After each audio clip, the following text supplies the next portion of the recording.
The morning sky over New Seoul turned dark with alien ships. Taeyang stood on the colony's command tower and watched them descend like metal locusts. He had hoped this day would never come, but deep down, he always knew it would. The Vrail had been watching human colonies for months. Everyone in the Outer Rim knew about them. They were old, powerful, and cruel. They took what they wanted from weaker species. They had done it to dozens of civilizations before. Now it was humanity's turn. Taeyang pressed the emergency alarm.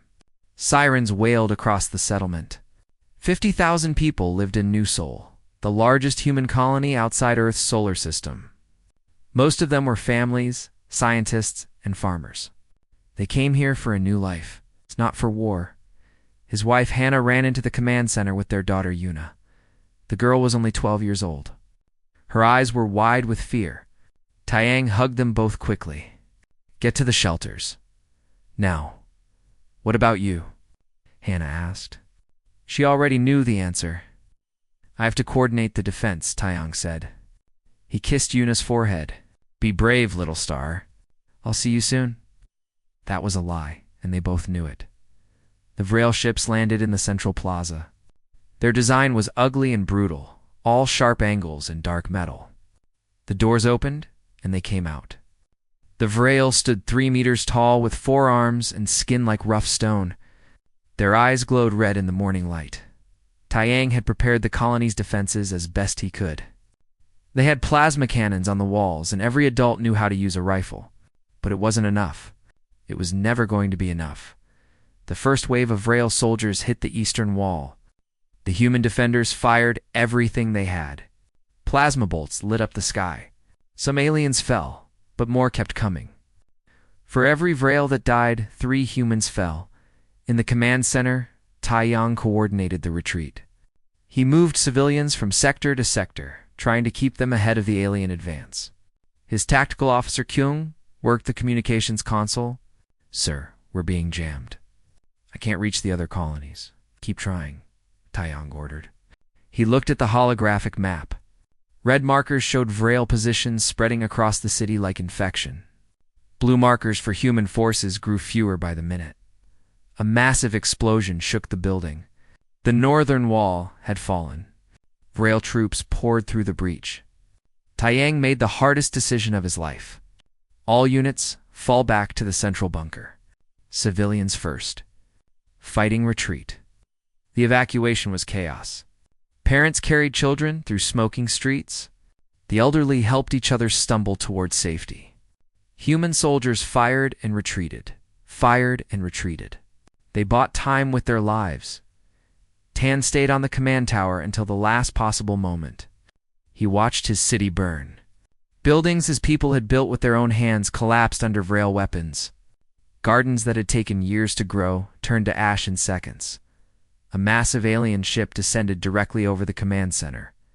The belly of the ship opened, and a figure emerged, floating down on some kind of gravity platform. This Vrail was different from the soldiers. It wore ceremonial armor covered in markings. Its 4 arms held no weapons. It didn't need them. The alien spoke, and a translator device rendered its words into human language. "I am High Archon Vrail, commander of the Vrail Expeditionary Force. Your resistance is pointless. Surrender now, and some of you may be allowed to live as servants."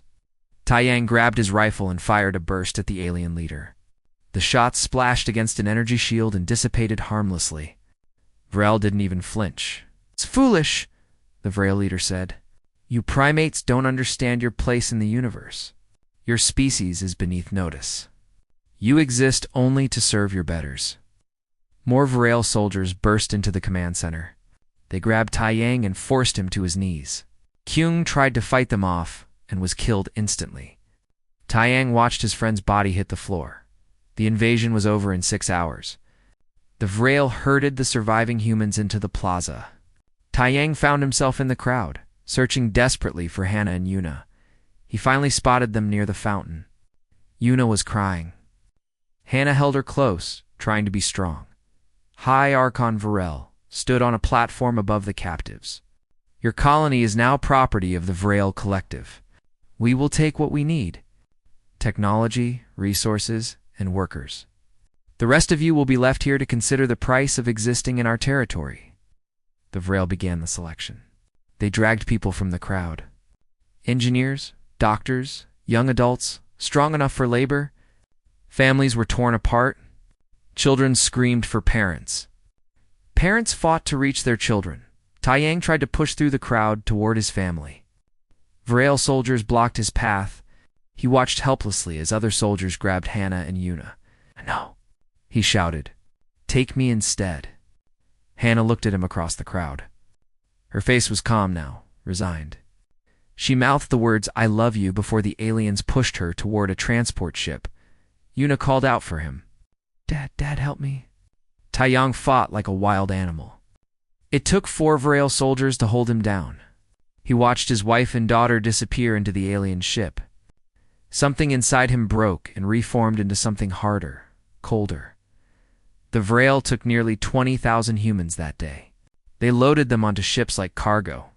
They also stripped the colony of its advanced technology, power generators, and medical supplies. Before leaving, they destroyed the main communications array. Hi, Archon Vrail.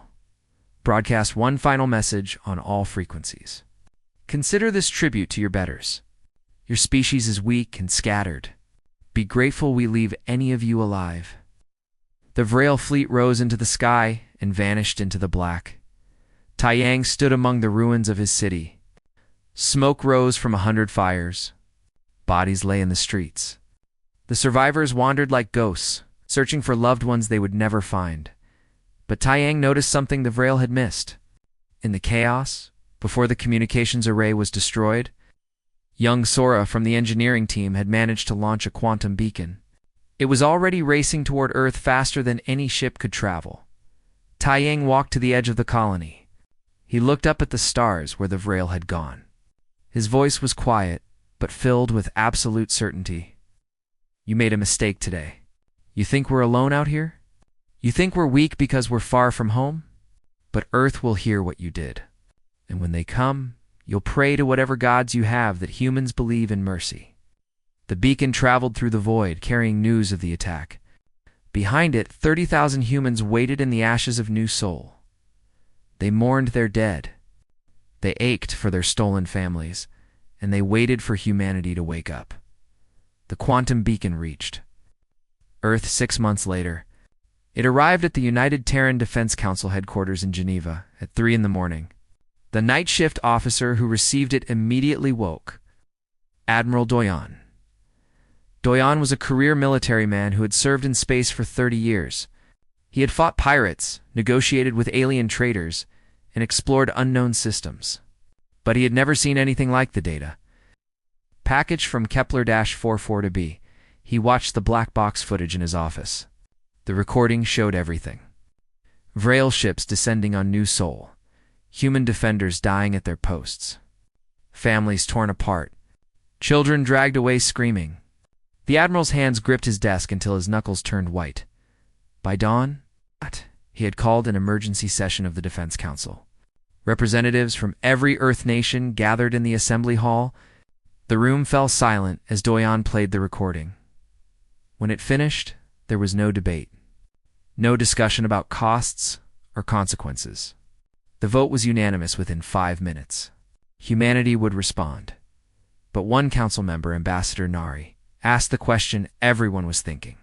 The Vrail control 47 systems. They've been conquering worlds for 300 years. How do we fight something that powerful? Dr. Minji stood up. She was the head of the Terran Research Division, a small woman with sharp eyes. We fight smart. The Vrail are strong, but they're also arrogant. They think they know everything about warfare. They don't know us. Minji pulled up a holographic display. It showed the Vrail Empire spread across dozens of star systems. The Vrail have superior numbers, and their shields are impressive. But they've been the biggest fish in their pond for so long, they've stopped innovating. They use the same tactics they've used for centuries. She changed the display to show human military assets. We've spent the last 50 years preparing for threats we hoped would never come. While other species focused on expansion, we focused on survival. We have weapons they've never encountered. Fleet Commander Hagen walked to the front of the room. He was younger than Doyon, but already legendary for his tactical skills. "Give me 3 months and I'll give you an armada that can break the Vrail." "You have 2 months," Doyon said. The preparation began immediately. Every shipyard in Earth's system ran at full capacity. The Luna shipyards, Mars orbital platforms, and even the mining stations around Jupiter started building warships. Humanity had kept its military industry ready for this exact situation. Hagen assembled his fleet. 300 warships of various classes, carriers loaded with fighter craft, destroyers armed with railguns, cruisers equipped with the latest shield technology, and the flagship, the TDS Retribution, commanded by Captain Junho. Junho was a quiet man who preferred strategy to speeches. His tactical officer, Lieutenant Yunji, was a genius at coordinating drone warfare. Together, they had won every war game simulation the military had ever created. The recruitment for Marines. It's happened across Earth. 50,000 volunteers stepped forward in the first week alone. They came from every nation, every background. All of them had watched the footage from New Seoul. All of them were angry. Among the volunteers was Sora, the young engineer who had launched the beacon. She had escaped the Vrail attack by hiding in the maintenance tunnels. She managed to get off-world on a cargo ship weeks later. Now she stood in front of Fleet Commander Hagen's desk. "I'm not military," Sora said, "but I know their ships. I saw how they're built. I can help you tear them apart." John looked at her file. 24 years old? Civilian engineer? No combat experience. But her eyes held something he recognized. The same fire that burned in every person who had lost someone to the Vrail. "You're hired," he said. "Welcome to Fleet Intelligence." For 2 months, Earth transformed into a war machine. Factories produced ammunition day and night. Training centers pushed recruits through accelerated programs. Scientists worked on weapons that pushed the boundaries of physics. Dr. Minji's team developed enhanced AI coordinators that could link entire fleets in real time. Every ship would know what every other ship was doing, creating a unified force that could react faster than any enemy. They also prepared something the Vrail would never expect: nuclear weapons. Most spacefaring civilizations had banned them after seeing the damage they could cause. The Vrail considered them too dangerous and primitive. Humans considered them effective. Admiral Doyon visited the fleet before departure. He walked through the hangars of the TDS Retribution, looking at the fighters and troops. These people were ready to fly across the galaxy to save strangers. That was humanity's strength. They protected their own, no matter the distance. He gave a brief speech to the assembled forces. "The Vrail think we're weak because we're peaceful. They think we're scattered because we explore. They're about to learn the difference between peaceful and harmless. We're going to bring our people home, and we're going to make sure the Vrail never forget what happens when they touch humanity." The fleet launched on schedule. 300 ships rose from Earth's orbit and formed into battle groups. Carriers in the center, destroyers on the flanks, cruisers in the vanguard. The formation was beautiful and terrifying. Sora stood in the intelligence center of the Retribution. Around her, officers studied Vrail ship designs and battle tactics. She pointed to weak points in their shield generators. She showed them how Vrail ships always assumed their shields would hold, so they didn't armor their engines properly. "They're predictable," she told Captain Junho. "They'll send a standard response force first. 100 cruisers, maybe. They'll expect that to be enough because it's always been enough." Junho smiled coldly. "Then they're in for a surprise." Ow. The fleet entered slipspace. The journey to Vrail Prime would take 3 weeks. During that time, every ship ran constant drills. Pilots practiced attack runs. Marines rehearsed boarding actions. Engineers tested and retested every system. In the medical bay, doctors prepared for casualties. They knew this wouldn't be bloodless, but they also knew it was necessary. The Vrail had opened this door. Humanity was just walking through it.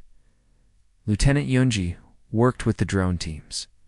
She had designed swarms of AI-guided combat drones that could hack enemy systems while avoiding fire. The Vrail had never encountered this kind of warfare. They relied on shields and heavy weapons. They had no defense, against something that could turn their own computers against them. Admiral Doyon spent his time reviewing intelligence reports. The Vrel Empire was vast, but it was also brittle. They ruled through fear and overwhelming force. Their subject species hated them. If humanity could break the Vrel's image of invincibility, the entire empire might collapse. On the final day of the journey, the entire fleet gathered for a moment of silence. They remembered the people of New Sol, the families torn apart, the children stolen, the lives destroyed. Then, Fleet Commander Hadjin gave the order. All ships prepare to exit slipspace. Target, Vrel Prime. Status, weapons hot. Authorization, Operation Homecoming is go. The fleet dropped out of slipspace at the edge of the Vrel home system. Sensors immediately detected the alien defensive network. Dozens of orbital platforms, hundreds of ships on patrol, and beyond them, Vrel Prime itself, the heart of their empire. On the flagship's bridge, Captain Junho looked at his crew. Remember why we're here. Remember who we're fighting for. And remember that today, the Vrel learn what happens when you make humanity angry. The human fleet began its approach. 300 warships, moving in perfect formation. Every weapon system armed. Every shield at maximum. Every crew member ready. On Vrel Prime, Hierarchan Vrel received the first reports of unknown ships entering his system. He watched the sensor data with mild curiosity. 300 vessels. Primitive design. Probably some species that didn't know its place yet. He smiled and ordered a standard response. 100 Vrel cruisers to intercept and destroy the intruders. More than enough force to handle any threat.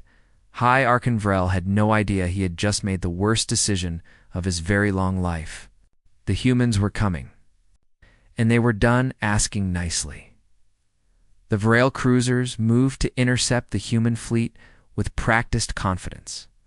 100 massive warships, each one 3 times the size of the largest human vessel.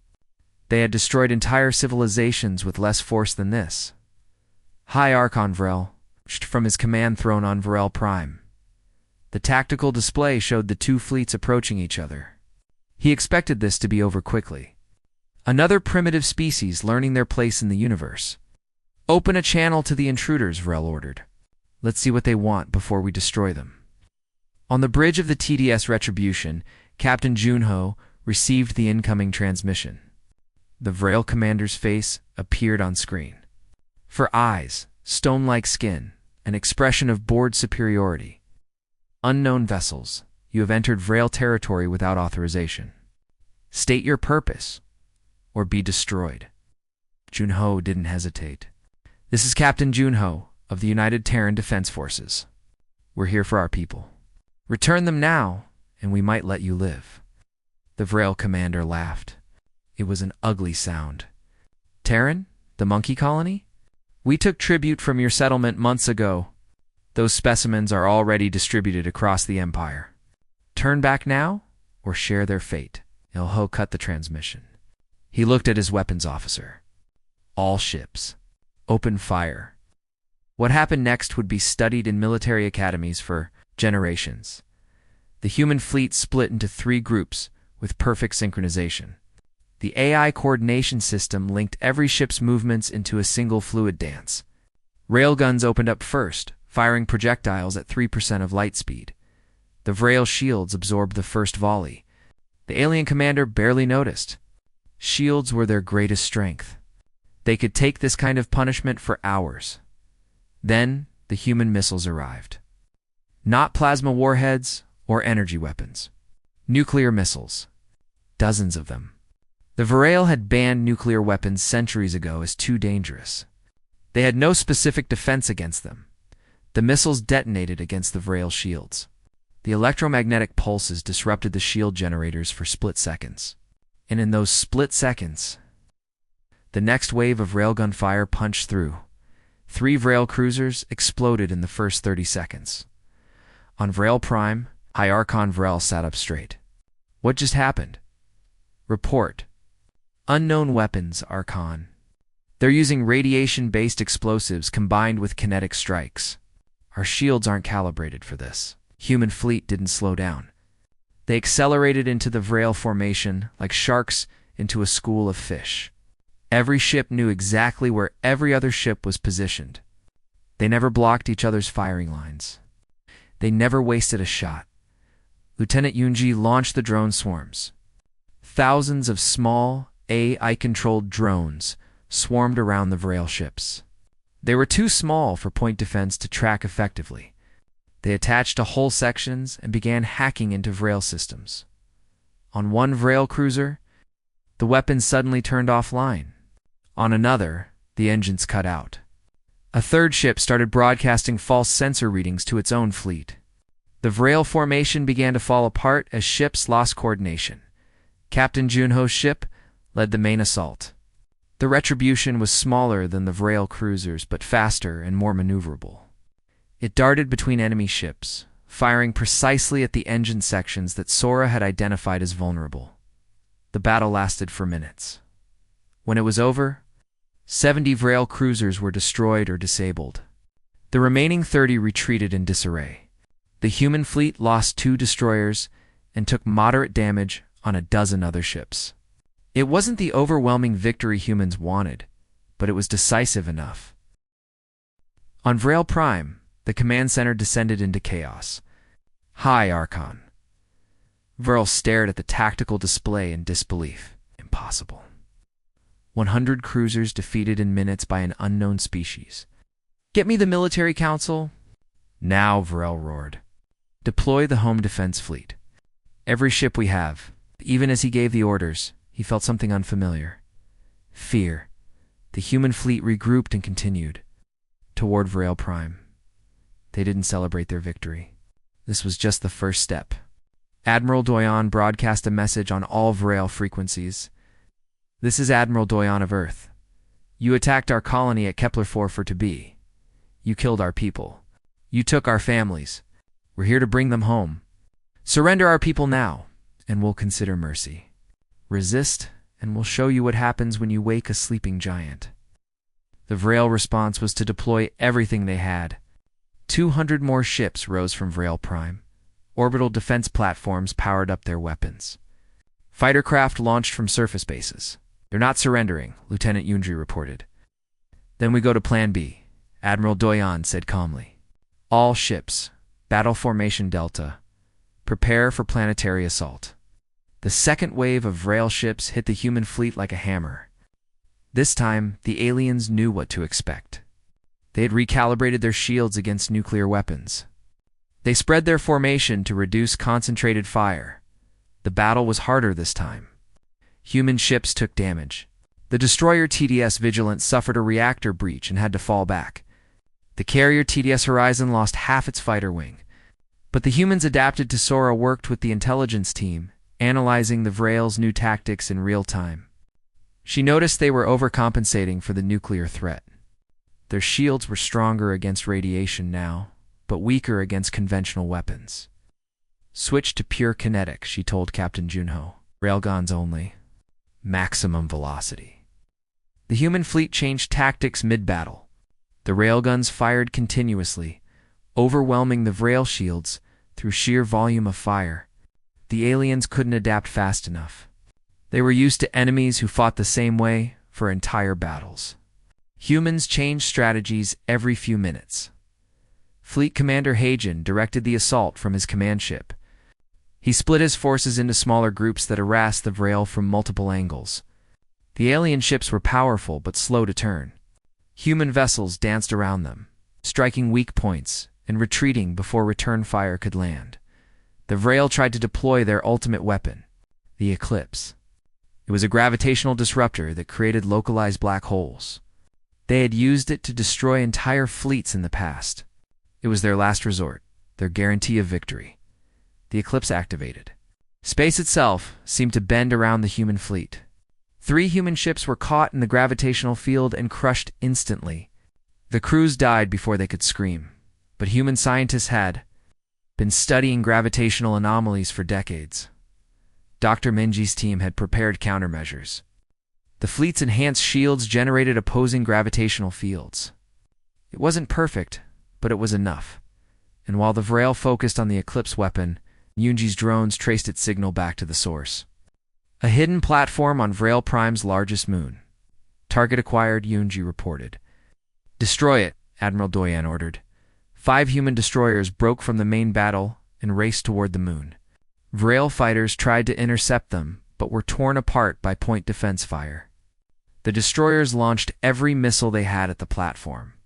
The Eclipse weapon exploded in a flash of light, bright enough to be seen from the planet's surface. The gravitational anomaly collapsed. The human ships caught in it were gone, but no more would die to it. High Archon Varel watched his ultimate weapon die. He had ruled for 200 years. He had conquered 47 systems. He had crushed every species that dared challenge Vrel supremacy. And now he was losing to primates who had barely left their home system. He opened a channel to the human fleet. This time, there was no arrogance in his voice. Stop, please. We can negotiate. We have your people. We can return them. Just stop this attack. Admiral Doyen's face appeared on screen. His expression was carved from ice. You had your chance to negotiate when our people begged you for mercy. You chose differently. Now you get what you gave. The Vrel home defense fleet broke. Some ships tried to flee. Others attempted to surrender. The human fleet let the fleeing ships go, but continued firing on those who kept fighting. There would be no mercy for those still holding weapons. By the time the human fleet reached orbit over Vrel Prime, the alien military was shattered. Debris from hundreds of Vrel ships floated in space. Orbital platforms lay silent and dark. The pride of the Vrel Empire was broken, but the hardest part was just beginning. Somewhere on that planet below, 20,000 humans were held prisoner. The Marines prepared to drop. This was what they came for. The dropships fell from orbit like metal rain. 50,000 Marines descended on Vrel Prime in waves. Their armor was designed for maximum protection and mobility. Their weapons were loaded and ready. Every soldier knew the mission. Find the prisoners and bring them home. Sora rode in the lead. Dropship with the Special Operations team. She wore armor too, though she wasn't military. But she knew Vrel ship designs better than anyone. She had studied them for 6 months, memorizing every detail. Now she would use that knowledge to tear them apart from the inside. The main prison facility was located in the capital city. Vrel architecture was all sharp angles and dark stone, built to intimidate. The prison was the largest structure in the city, a massive fortress.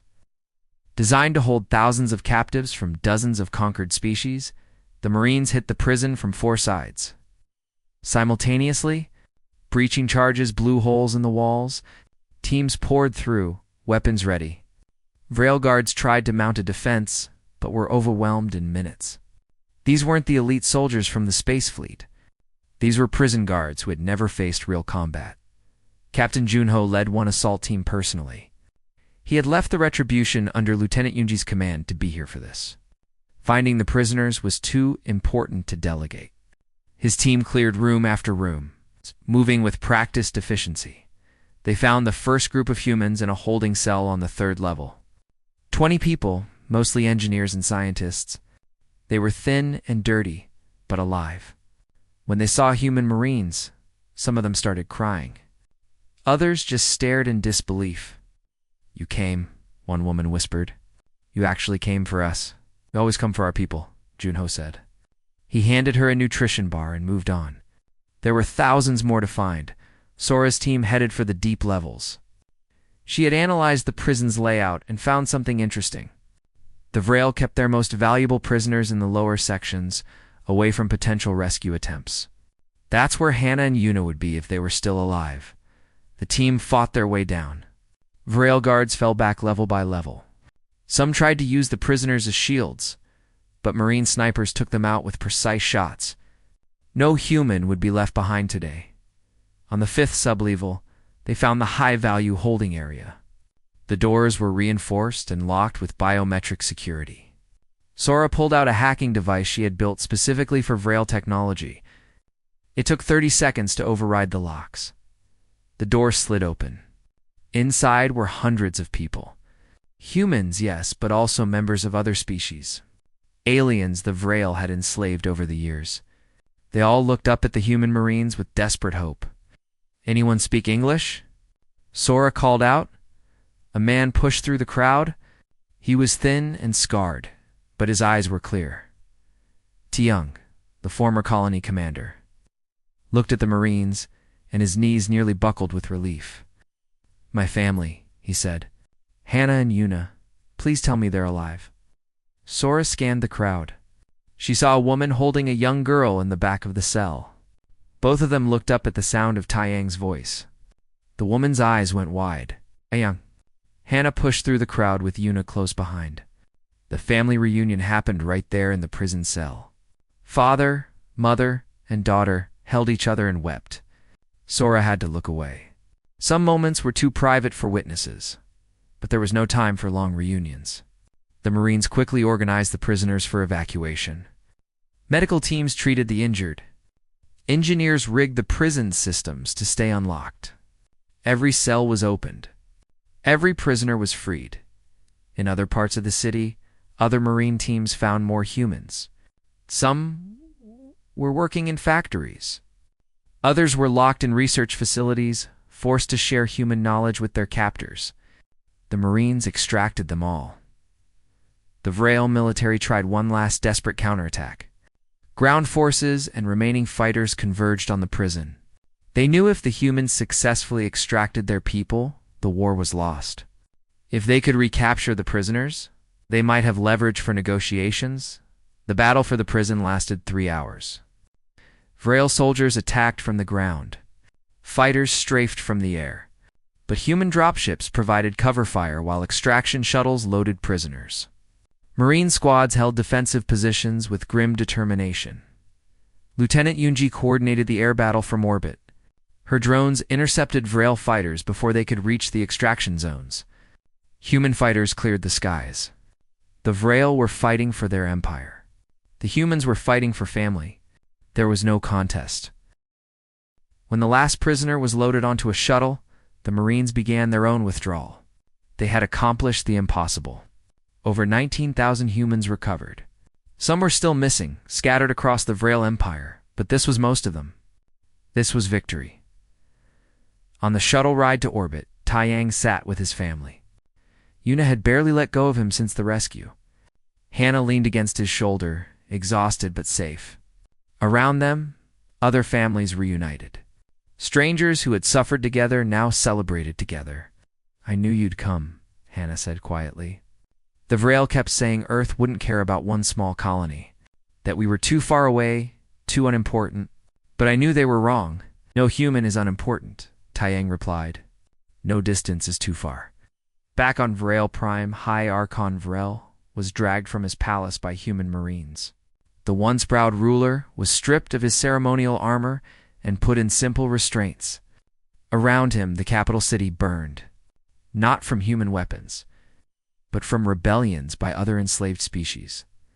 The news of humanity's attack had spread across the Vrail Empire like wildfire. Subject species that had been oppressed for generations suddenly saw hope. If these newcomers could defeat the Vrail, maybe freedom was possible. Rebellions erupted on dozens of worlds simultaneously. The Vrail Empire, built over 3 centuries, was collapsing in 3 weeks. Admiral Doyan personally oversaw Vrail's capture. The alien leader was brought to the Retribution's brig and placed in a cell. No torture, no abuse. Just imprisonment. Humanity would show the galaxy they were better than the Vrail. But Vrail would face justice. A tribunal was being organized. Representatives from every species the Vrail had oppressed would participate. The alien leader would answer for 300 years of cruelty in the brig. Rel sat on the simple bench and stared at the walls. For the first time in his long life, he understood what his victims had felt. Powerless, hopeless, afraid. A human guard stood outside his cell. Rel called out to him. "Why did you come?" "We're just one species among thousands. You could have ignored us. Built your empire elsewhere. Why risk war?" The guard looked at him with cold eyes. "Because you made it personal. You took our people. You thought we were weak because we're far from home. You learned the hard way that distance doesn't matter. Family matters. And you touched our family. Vrel had nothing to say to that. He had gambled that humans were like other species, only caring about their own world. He had lost that gamble, and with it, everything Fleet Commander Hagen addressed the liberated humans in the main hangar. 19,000 people gathered to hear him speak. Some were injured.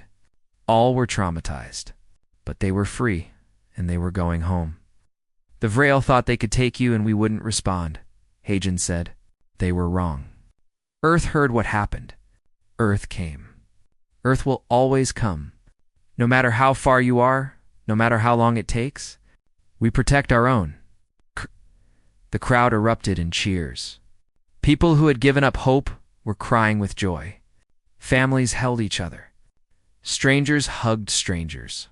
This was humanity at its best. Sora found Taiyang in the crowd. The former colony commander was helping organize the other survivors, making lists of who was found and who was still missing. Even after months of imprisonment, he was still taking care of his people. We did it, Sora said. We got them back. Taiyang nodded. Most of them, but some are still out there, scattered across Vrel territory. What happens to them? We find them, Sora said with absolute certainty. Every last one. That's what the Admiral promised. That's what we'll do. The human fleet began its withdrawal from Vrel Prime. They left behind a broken empire and a clear message. Humanity had arrived in the galaxy, and the galaxy needed to understand what that meant. Back on Earth, news of the victory spread instantly. Cities erupted in celebration. The impossible had happened. Humanity had challenged a major galactic power and won. The rescued colonists would be home soon, but the war wasn't quite over. There was still one final message to deliver. The trial of High Archon Vrel took place on a neutral space station. The Galactic Assembly provided the venue. They wanted to see what humanity would do with their defeated enemy. Would the newcomers be conquerors themselves? Or something different? Representatives from 40 species attended. Some had been Vrel subjects. Others were independent powers, watching with great interest. Everyone wanted to see how this would end.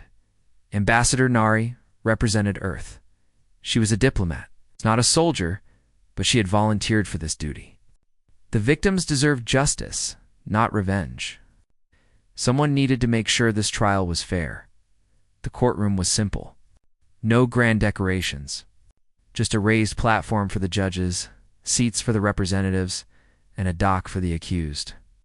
High Archon Vrel stood in that dock, wearing plain clothes instead of his ceremonial armor. He looked smaller now, older. The charges were read aloud.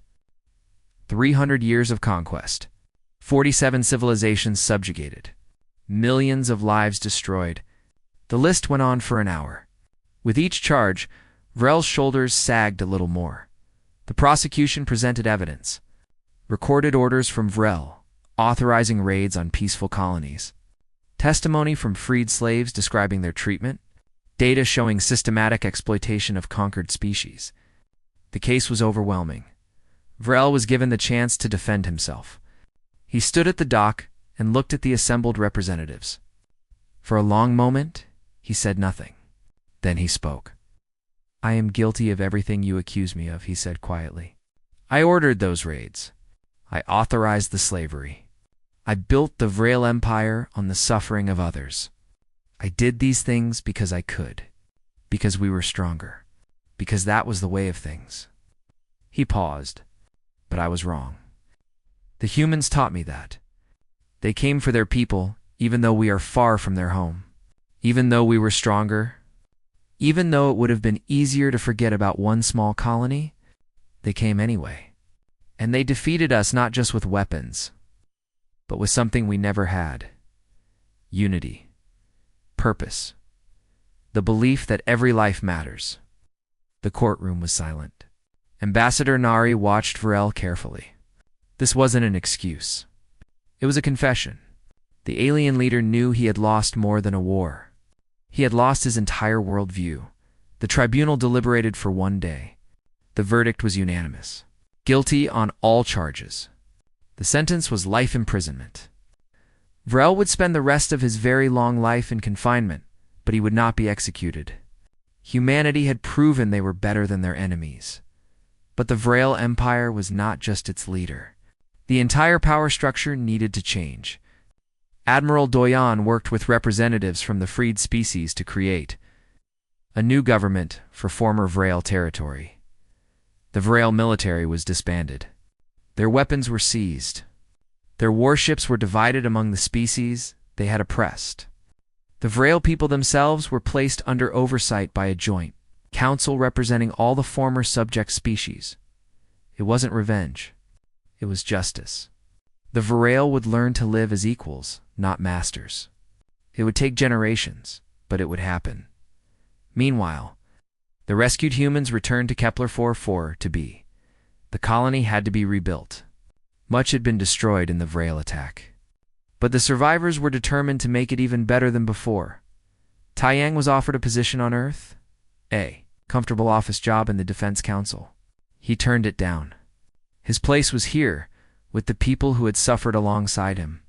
He became the new colony director. Leading the reconstruction, Hannah and Yuna helped establish a memorial for those who didn't survive, a simple stone wall with names carved into it. Every colonist who died in the attack, every person who didn't make it to the rescue, they would not be forgotten. Sora chose to stay with the fleet. She had found her purpose in the rescue operation. Now she worked with fleet intelligence, analyzing alien technology and preparing humanity for whatever else the galaxy might throw at them. Her expertise had saved lives. She would continue that work. The Galactic Assembly invited humanity to join as full members. It was unprecedented. Most species needed centuries of contact before earning that honor. But humanity had proven themselves in the most important way. They had shown strength, yes, but also restraint. Power, combined with Principal Ambassador Nari, gave humanity's first official address to the Assembly. She stood at the podium and looked out at representatives from hundreds of worlds. Some were friends, some were uncertain. All were listening. "We came to the stars seeking peace, knowledge, and friendship," Nari said. "We still seek these things. We have no desire to conquer or dominate. We want to explore, to learn, to build relationships with other civilizations." She paused, letting that sink in. Then her voice hardened slightly. "But let this be known across every star system. Humanity protects its own. We are patient. We are forgiving. We prefer diplomacy to war. But if you attack our people, if you enslave our families, if you mistake our kindness for weakness, you will learn what the Vrel learned. We are peaceful, but we are not harmless." The assembly erupted in discussion. Some species applauded. Others looked worried. But all of them understood. A new power had entered the galaxy. One that played by different rules. The assembly voted to establish the Terran Accords, a new set of laws protecting sapient beings across the galaxy. No more slavery. No more genocidal conquest. Species that violated these accords would face and military intervention. Earth would be the enforcer, the guardian. It was a heavy responsibility, but humanity accepted it. They had the strength to protect the weak. They had the wisdom to use that strength carefully. And they had proven they would cross the galaxy to save even a small group of people. Back on Earth, life slowly returned to normal. The fleets came home to parades and celebrations. The rescued colonists received medical care and counseling. The families reunited. The dead were honored. Dr. Minji continued her research. The war had proven that human technology was competitive with anything the galaxy could produce. But she wasn't satisfied with competitive. She wanted humanity to be ready for any threat. Her teams worked on new weapons, new defenses, new ways to protect Earth's far-flung children. Fleet Commander Heijon trained the next generation of officers. The academy classes were full of young people, inspired by the rescue of New Soul. They wanted to be part of something bigger than themselves. They wanted to protect humanity's future among the stars. Captain Junho returned to his quiet life, as much as any military hero could. He gave lectures about the battle tactics used against the Vrel. He trained new captains. But mostly, he preferred to be left alone. He had done his duty. The recognition wasn't important to him. Lieutenant Yoongi became the youngest admiral in Terran military history. Her drone warfare tactics were adopted fleet-wide. She continued to innovate, always thinking 3 steps ahead. Because the next threat might not be as predictable as the Vrail. 1 year after the rescue, a small ceremony was held at the Terran Memorial on Earth. It was a wall of names, similar to the one on Kepler 44b. Every human lost to conflict with alien species. There weren't many names yet. Just those who died at New Sol and in the rescue operation. Sora attended the ceremony. She placed a flower at the base of the wall and touched one of the names, Kung, the tactical officer who died defending the command center while she escaped to launch the beacon. "We heard you," she whispered. "We came. And we made sure they'll never forget." Around the galaxy, the story of humanity's response to the Vrail attack spread. It became legend. Some species saw humans as heroes. Others saw them as a threat. But everyone agreed on one thing. You did not attack humans without consequences. Pirates who had raided human shipping stopped. Slavers avoided human colonies entirely. Even powerful civilizations thought twice before making demands of Earth. The lesson was clear. Humanity would fight for its people with everything it had. The Vrail Empire's collapse created a power vacuum. Dozens of former subject species gained independence. Some thrived. Others struggled. But all of them remembered who had freed them. Humanity gained allies across the galaxy, species grateful for their liberation. Not everyone was happy about humanity's rise to power. Some civilizations saw them as upstarts, too young and too aggressive. But those civilizations kept their opinions to themselves. The wreckage of the Vrail fleet was still floating in orbit around Vrail Prime. It served as a warning. On Kepler 44b, the rebuilt New Sol was bigger and better than before. New colonists arrived, brave souls willing to live on the frontier. They came because they knew Earth would protect them. The attack had proven that. Distance didn't matter. Every human was family. Tane stood on the rebuilt command tower and looked up at the stars. Somewhere up there, his daughter Yuna was studying to be a doctor. Hannah had returned to Earth to help counsel other survivors. They visited when they could, but the family had grown beyond just the 3 of them now. The entire human race was family. 50 billion people on Earth and across the colonies, all of them connected by something stronger than distance or time. The knowledge that if one was threatened, all would respond. That was humanity's gift to the galaxy. Not weapons or technology or military might, but the simple idea that everyone mattered, that no one would be left behind. That family meant something. The Vrail had prayed that humans wouldn't come. Their prayers went unheeded. Their empire fell. But in its place rose something better. A galaxy where strength protected the weak instead of exploiting them. Where power came with responsibility. Where justice meant something. And at the center of it all was a simple truth. A truth the Vrail learned too late. A truth that every species in the galaxy now understood. Humanity protects its own. Always. No matter the cost. No matter the distance. No matter how long it takes. The stars had learned to respect that. And the galaxy was better for it. Taiyang smiled and went inside. There was work to do. A colony to run. A future to build. And somewhere out among those stars, his family was doing the same. Building a future where no one would ever have to pray for rescue again, because humanity would always be listening, and they would always come.